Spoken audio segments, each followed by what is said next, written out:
മീൻ വറുത്തതിൻ്റെ കൂടെ ചത്ത പാറ്റ ഒരു ഗംഭീര കോംബോ ആയിപ്പോയി എന്നാണ് ഇപ്പോൾ സോഷ്യൽ മീഡിയയിൽ പറയുന്നത് മറ്റാരുമല്ല, തിരുവനന്തപുരം കണ്ടോൺമെൻറ്റ് പോലീസാണ്. കണ്ടോൺമെൻറ്റ് പോലീസ് ക്യാൻറ്റീനിൽ നിന്നാണ് ചോറ് വാങ്ങിച്ച ഒരാൾക്ക്, ഒരു പോലീസ് ഉദ്യോഗസ്ഥന് പാഴ്സലായിട്ട് ചോറ് വാങ്ങിച്ചു. അതിനോടൊപ്പം ഒരു മീൻ പൊരിച്ചതും കൂടെ വാങ്ങിച്ചു. മീൻ പൊരിച്ചത് വാങ്ങിച്ച് വീട്ടിൽ പോയി പാഴ്സൽ തുറന്നു നോക്കിയപ്പോഴാണ് മീൻ പൊരിച്ചത് മാത്രമല്ല ഒരു അട്ടയനെ പൊരിച്ചത് കൂടി അതിൻ്റെ കൂടെ ഉണ്ട് എന്ന് കണ്ടെത്തിയിരിക്കുന്നത്. അപ്പോൾ ഇതൊരു പരാതിയായിട്ട് നഗരസഭയിലേക്ക് എത്തി. നഗരസഭയുടെ ഹെൽത്ത് വിഭാഗം ഈ പറയുന്ന ക്യാൻറ്റീനിൽ പരിശോധന നടത്തി. ക്യാൻറ്റീൻ നടത്തിപ്പുകാരനോട് കൃത്യമായിട്ട് ഇതിൻ്റെ വിശദീകരണം നൽകാൻ വേണ്ടിയിട്ട് നഗരസഭയിൽ ഹാജരാകാൻ പറഞ്ഞു. ഹാജരായി വിശദീകരണം നൽകിയെങ്കിലും ആ വിശദീകരണം തൃപ്തികരമല്ല. മറ്റൊരു പ്രധാനപ്പെട്ട ഒരു കാര്യം, ഈ ക്യാൻറ്റീൻ നടത്തിപ്പ് തന്നെ, ക്യാൻറ്റീൻ ഇപ്പോൾ പ്രവർത്തിക്കുന്നത് തന്നെ വൃത്തിഹീനമായ ഒരു അന്തരീക്ഷത്തിലാണ് എന്ന് മനസ്സിലാക്കിയതിനെ തുടർന്ന് കോർപ്പറേഷൻ ആ ക്യാൻറ്റീനെ താഴിട്ടു. ഇതിൽ പ്രധാനപ്പെട്ട ഒന്ന് രണ്ട് കാര്യങ്ങൾ സൂചിപ്പിക്കേണ്ടത്, ഒന്ന്, ഇത് പോലീസ് ക്യാൻറ്റീനാണ്.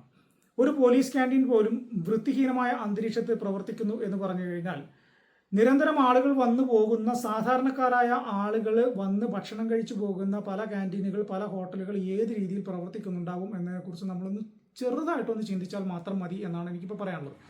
കണ്ടോൺമെൻറ്റ് പോലീസിലെ അവിടെ നടത്തുന്ന ക്യാൻറ്റീൻ ഒരു കരാറുകാരന് കൊടുക്കുകയും ആ കരാറുകാരൻ അവിടെ ക്യാൻറ്റീൻ നടത്തിപ്പിൻ്റെ ഭാഗമായിട്ട് ഭക്ഷണം വിളമ്പുന്നതുമായി ബന്ധപ്പെട്ടിട്ട് നിരവധി തവണ പോലീസുകാർ പരാതി പറഞ്ഞിട്ടുണ്ട്. ഈ കോർപ്പറേഷനിൽ തന്നെ പല ആളുകളും ഇതേ പരാതിയുമായിട്ട് ഇതിനു മുമ്പ് പോയിട്ടുണ്ടെങ്കിൽ പോലും പക്ഷേ കോർപ്പറേഷൻ അതിൽ വലിയ എന്താ പറയുക, അതിൽ തിടുക്കം കാണിച്ചില്ല എന്നുള്ളതാണ് വസ്തുത. അതിന് പ്രധാന കാരണം എന്ന് പറഞ്ഞു കഴിഞ്ഞാൽ കോർപ്പറേഷനിലെ HI ഹെൽത്ത് ഇൻസ്പെക്ടർ തന്നെ പറയുന്നത് എന്താണെന്ന് വെച്ച് കഴിഞ്ഞാൽ പോലീസുകാർക്ക് അവിടെ ഭക്ഷണം കഴിക്കാൻ വേറെ സംവിധാനങ്ങളൊന്നുമില്ല. അവർ ഈ ക്യാൻറ്റീനെ ആശ്രയിച്ചാണ് അവർ ഭക്ഷണം കഴിക്കുന്നത്. അതുകൊണ്ടാണ് ഞങ്ങൾ ഇതിനു മുൻപേ നടപടി എടുക്കാതിരുന്നതെന്ന് പറഞ്ഞു. പക്ഷേ ഇപ്പോൾ വൃത്തിഹീനമായ അന്തരീക്ഷത്തിൽ പ്രവർത്തിക്കുന്നു എന്ന് മാത്രമല്ല, അവിടെ നൽകുന്ന ഭക്ഷണം പോലും അത്തരത്തിൽ കൃത്യമായ പരിശോധനകൾ നടത്താതെ മീൻ വറുത്തതിൻ്റെ കൂടെ പാറ്റയെ കൂടെ വറുത്ത് കൊടുക്കുന്ന സാഹചര്യം വന്നതിനെ തുടർന്നാണ് ഇത്. തായ്ലൻഡോ അല്ലെങ്കിൽ അതുപോലുള്ള വിദേശ രാജ്യങ്ങളിൽ പല രാജ്യങ്ങളിലും പാറ്റയൊക്കെ വറുത്ത് കഴിക്കുന്നുണ്ട്. പക്ഷേ ഇന്ത്യയിൽ ഈ പറയുന്നൊക്കെ, പ്രത്യേകിച്ച് കേരളത്തിൽ അങ്ങനെ പാറ്റയെ വറുത്ത് കഴിക്കുന്നത് വളരെ അപൂർവമായിട്ട് പോലും നമ്മൾ കണ്ടിട്ടില്ല എന്നുള്ളതാണ് വസ്തുത. അതുകൊണ്ട് തന്നെ ഇത് പോലീസുകാർക്ക് പോലും അംഗീകരിക്കാൻ പറ്റാത്ത സിറ്റുവേഷൻ വന്നതോടുകൂടിയാണ് ഇത് പരാതിയായിട്ട് കോർപ്പറേഷനിലേക്ക് എത്തിയത്. കോർപ്പറേഷൻ ആ പരാതി ഫയലിൽ സ്വീകരിച്ചു.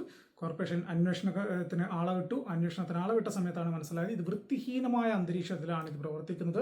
ഇതിനു മുൻപ് വന്ന പരാതികൾക്കെല്ലാം അടിസ്ഥാനമുണ്ട്. നമ്മൾ പോലീസുകാരല്ലേ, അവിടുന്ന് കഴിച്ചോട്ടെ, അവർക്ക് വേറെ സാഹചര്യം ഇല്ലല്ലോ എന്ന് കരുതി ഇതിനു മുമ്പ് വിട്ടത് അവർക്കൊരു വളമായി മാറിയിട്ടുണ്ട്. അതുകൊണ്ട് ഇതിലെന്തായാലും തുടർ നടപടി ഉണ്ടാകണം എന്ന് റിപ്പോർട്ട് കൊടുത്തു. റിപ്പോർട്ട് കിട്ടിയതിൻ്റെ അടിസ്ഥാനത്തിൽ തുടർ നടപടി എന്ന രീതിയിൽ ആ കോർപ്പറേഷൻ പോലീസ് ക്യാൻറ്റീന് താഴിട്ടു എന്നുള്ളതാണ്. ഇനി ഏത് രീതിയിലാണ് അത് റീസ്റ്റാർട്ട് ചെയ്യാനുള്ള സംവിധാനങ്ങൾ ഉണ്ടാവുക, അതിന് ഏതൊക്കെ രീതിയിൽ പിഴയൊടുക്കേണ്ടി വരും തുടങ്ങിയ കാര്യങ്ങളെല്ലാം തന്നെ, തുടങ്ങിയ നടപടികൾ എന്തൊക്കെയാണ്, തുടർ നടപടികൾ എന്തൊക്കെയാണ് എന്ന് കോർപ്പറേഷൻ ഇതുവരെ വിശദീകരിച്ചിട്ടില്ല. എന്തായാലും കേരളത്തിൽ പോലീസുകാർക്ക് തന്നെ ഭക്ഷണം വിളമ്പി കൊടുത്ത ആശാൻ നല്ല പൊരിച്ച മീനിൻ്റെ കൂടെ ഒരു പൊരിച്ച പാറ്റയെ കൂടെ കൊടുത്തു എന്നുള്ളൊരു വാർത്തയാണ് ഇപ്പോൾ പുറത്തു വരുന്നത്.